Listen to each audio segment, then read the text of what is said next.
Alright, so finally, Xenolord Ultra with zero base pals without cheese, I guess you could call it, if you don't want to call this Terraprisma cheese.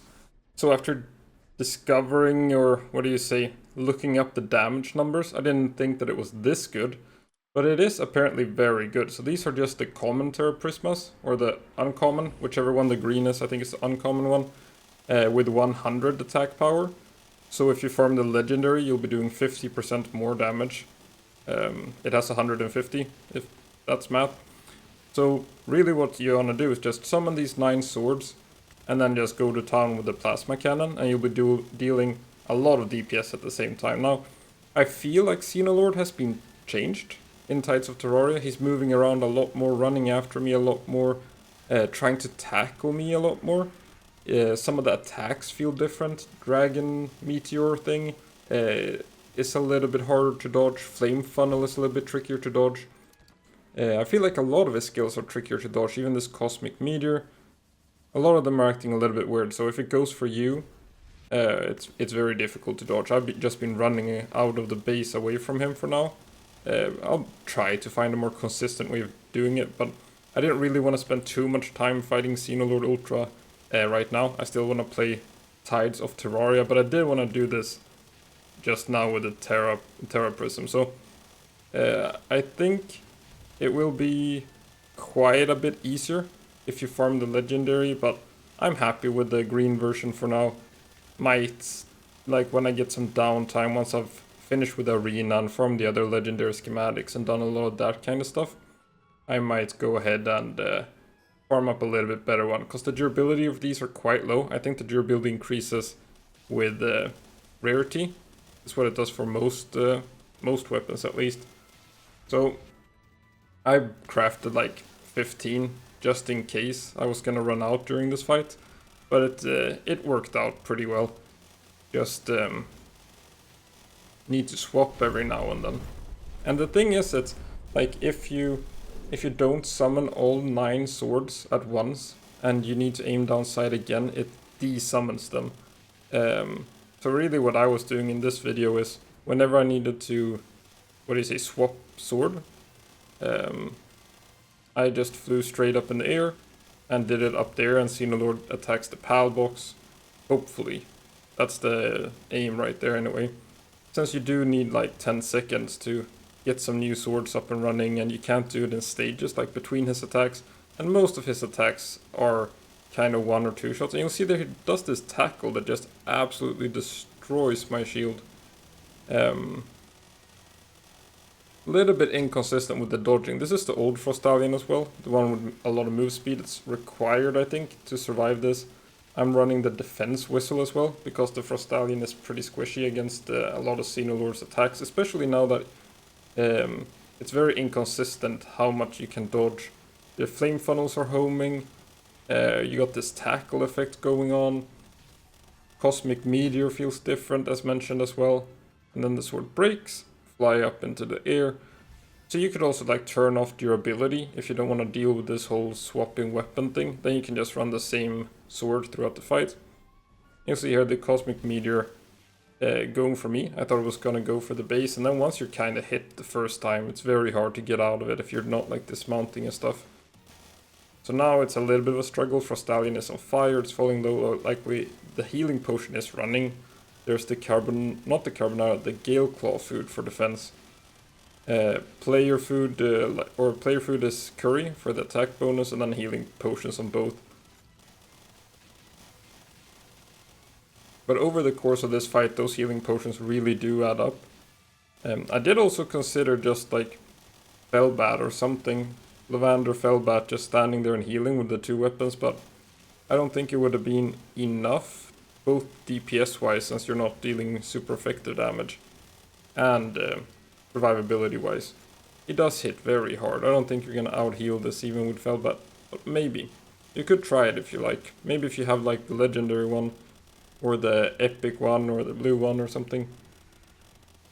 They do scale quite a lot. Usually they don't, like the rocket launcher I think if I recall correctly, the rocket launcher goes from like 10,000 to 14,000, so 40% from white to legendary, while the Terraprisma goes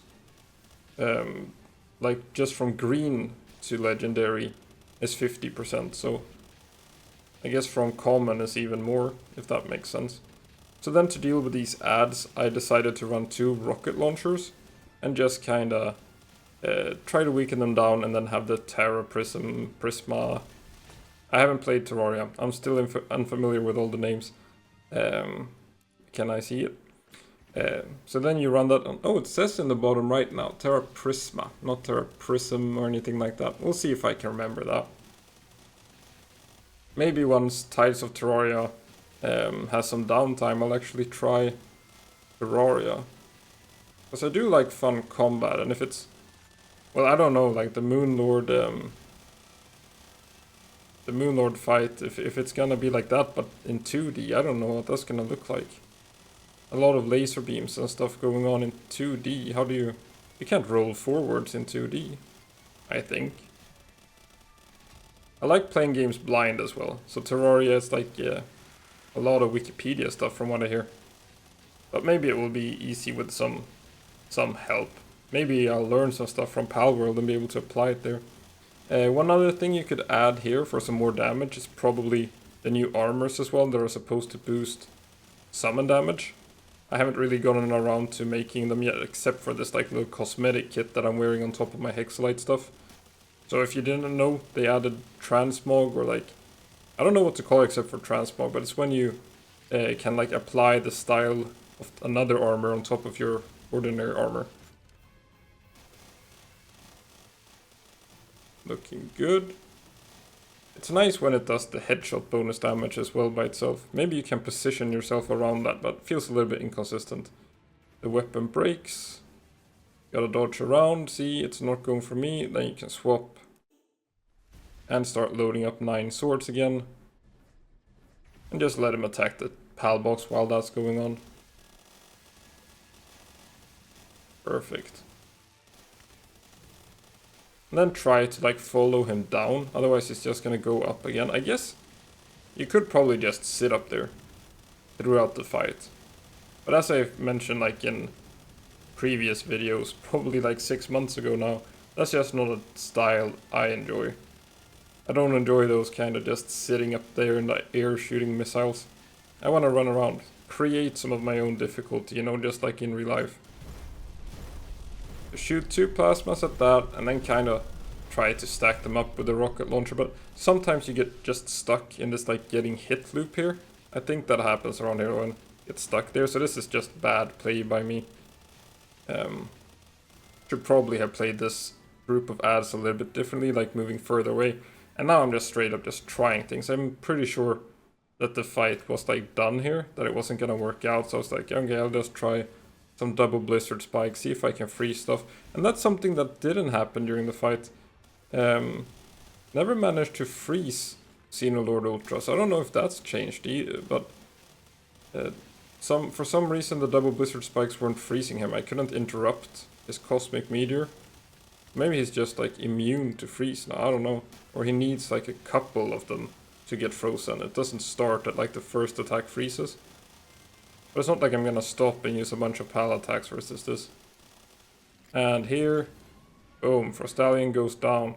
Luckily though, I did make that backup Frostallion. This is just pure panic now, just hoping against hope that it's gonna work out. The weapon breaks, there's 1 minute left on the clock.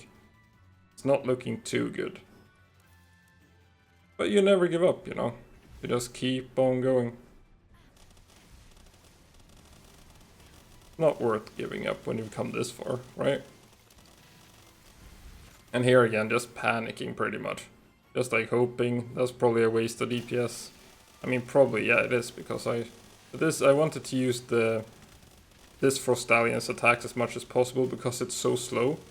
It's not one of the speedy ones, it's the attacking one, so I was pretty aware that it's not gonna dodge any of his attacks, it's just gonna die when he looks at it.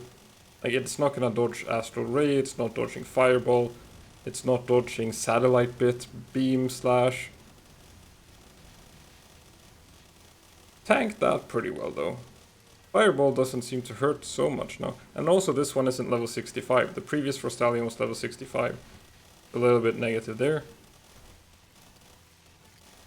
And now it's just smooth sailing from here on out, right? Almost. The 2 Frostallions down, but at the same time, Xenolord Ultra also goes down. So for me, this is my first Xenolord Ultra kill with 0 base pals. Pretty much carried by that Terraprisma. 2 Frostallions down, but it is what it is with that. So you can see one of them is like the attacking one that I like to use for normal Xenolord when I have, or even Ultra when I have my base pals around. Getting that Blizzard Spike and double Blizzard Spike, double damaged up, dealing a lot of Holy Burst damage. But then I have the speed one as well, which is just easier for these solo fights when you need to dodge Satellite Bit. Went through 5.5 swords durability. Maybe it will be a little bit lower if you have a better one. Like, I think the durability increases, or you can just tweak settings as mentioned. But this Terraprisma is looking super strong. I did say right, Terraprisma. So 100, if you get the legendary, the attack is 50% stronger. It's pretty nice. So thanks for watching.